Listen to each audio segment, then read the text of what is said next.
Hello, hello, hello, and welcome to the Journey with Janey podcast. I am happy to announce that we're on episode 25. Way back in January when I started this, I was not really sure whether I would keep going, but I've realised how much I enjoy talking to you, beautiful listeners and viewers over on YouTube. So today I'm back in the house, and the reason for that is nature has taken a sprouting spree. Try saying that with your teeth in. And obviously the grass is growing at this time of year, and farmers are all full on silage, cutting grass. There's lots of pollen floating around. So to any other fellow hay fever sufferers, just a big shout out that we actually do make it through the summer. But I do feel your pain. There's nothing worse than sneezing, itchy, sore, red eyes. Anyway, that isn't why we're here. Journey with Janey podcast is all about grief and rediscovery. So today I thought I'd be a bit more structured. I'm going to pose some questions to you. I am currently studying with David Kessler, who is based in America and is one of the renowned grief gurus out in America. Worked alongside some very, very famous people with regards to grief. And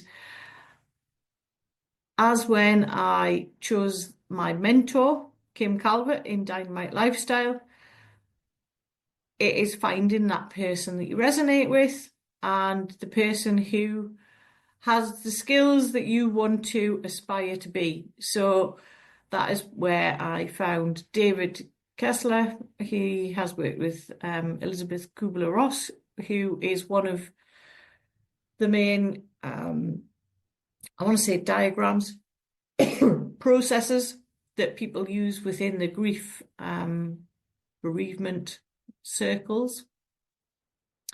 So when his Grief Educator program came up, I was like, oh, yeah, that's me. Get me on there, learn from the best, and be able to share with you the skills and wisdom that he has shared with us over our 12-week Grief Educator program.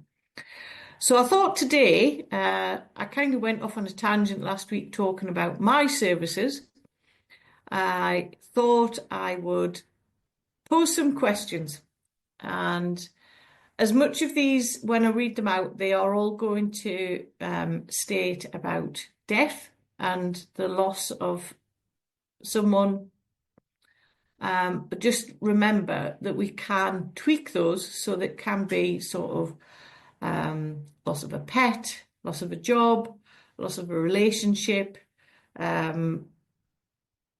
loss of your identity, loss of direction. And this all kind of links in with the work that I do with Kim on mindset.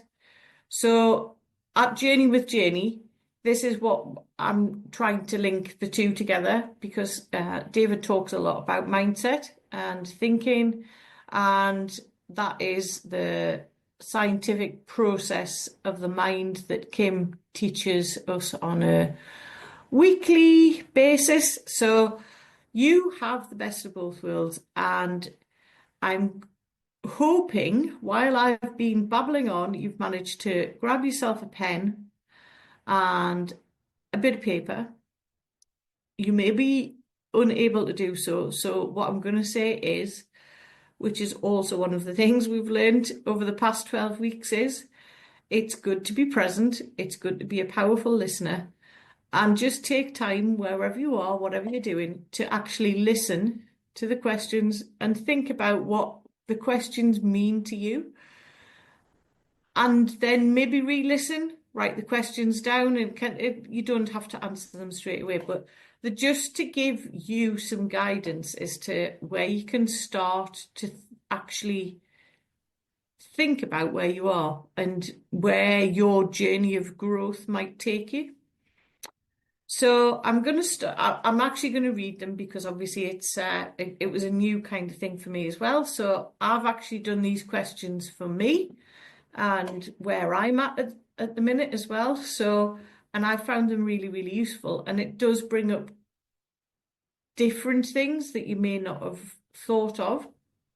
So it definitely helped me to do that as well. So David calls them the 7 questions of meaning. And I think just to give a bit of context to that is we have to find meaning in what happens to us at each point in our lives. It's not just about death and grief. Finding meaning in in everything that we do is obviously a good thing. So, question 1. What could death not touch?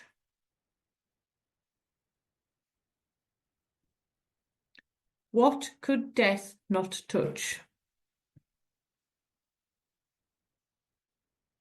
Remember, you could switch that and say, what could the loss of my identity not touch? Or what could the loss of my pet dog not touch?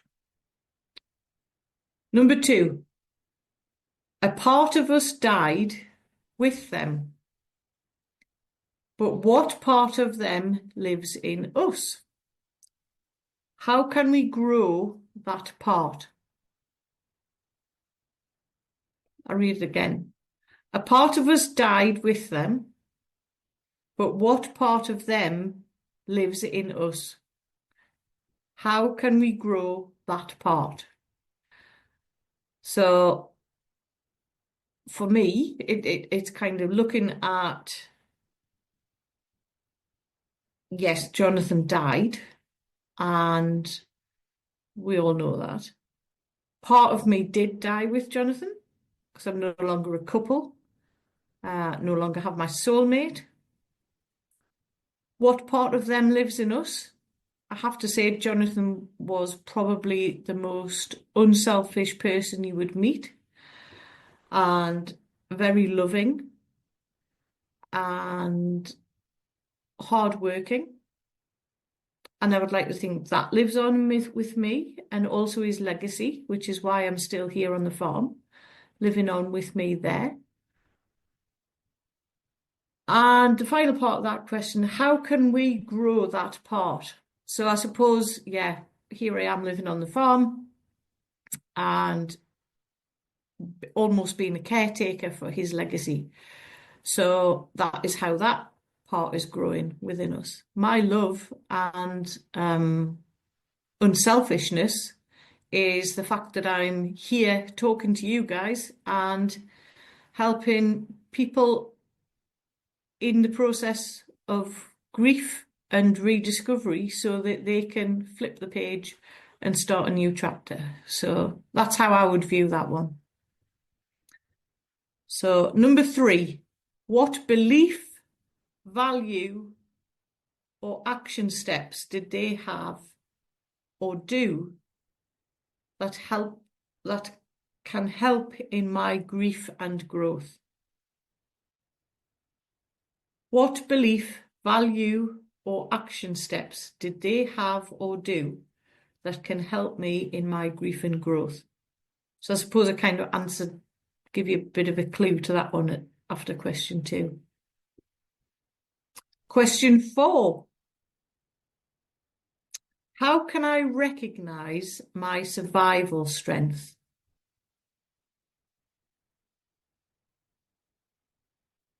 How can I recognize my survival strength? I don't want to give too many kind of analogies or what I've done, because then you'll all go, "Mm," and that kind of puts a thought into your head. So I'll just leave you with that one. Question 5. What do I still have control over? What do I still have control over?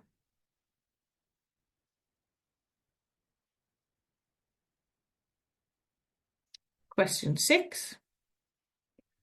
What would my future self and my loved one who died, remember this can be or when my pet died, or when the relationship gave up, or when my job was made redundant, or whatever, want to see looking back on my life? So this links into personal development as well, which is the mentorship with Dynamite Lifestyle, in always thinking from where you want to be. So what would my future self and my loved one who died want to see looking back on my life? So where do you see yourself, and where would the person who died see you when they look back on your life? Would they be happy with what you created in your life? And the final question, what meaning can I find in this that can help to heal me? I think you all know the answer that I would have put to that one.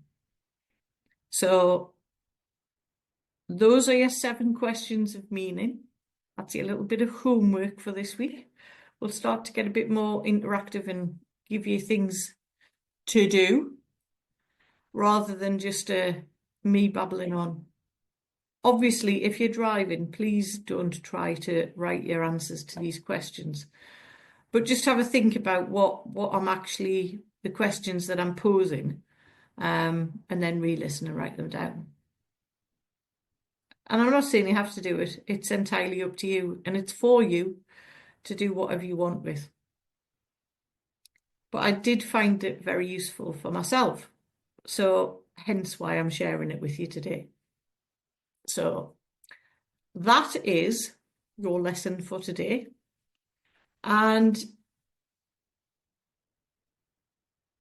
I've totally lost my train of thought now. I do apologise. I only wrote the questions down, so I'm not, that was it.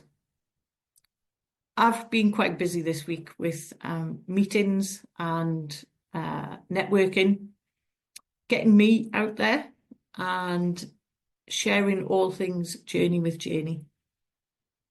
And one of the things we did discuss in the Grief Educator training was signs.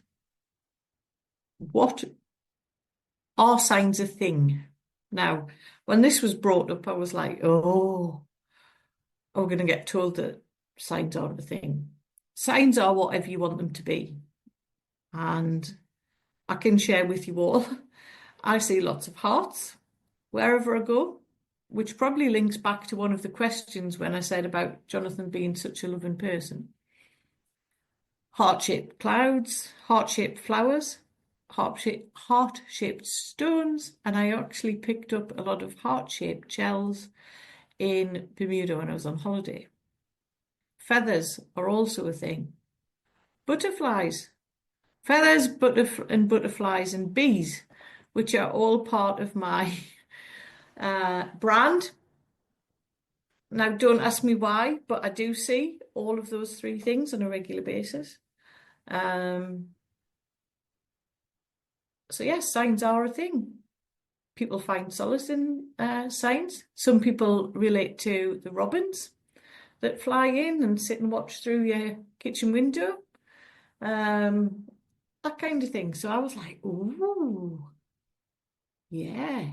Everybody has their own thoughts on signs and whether they believe in them, whether they see them.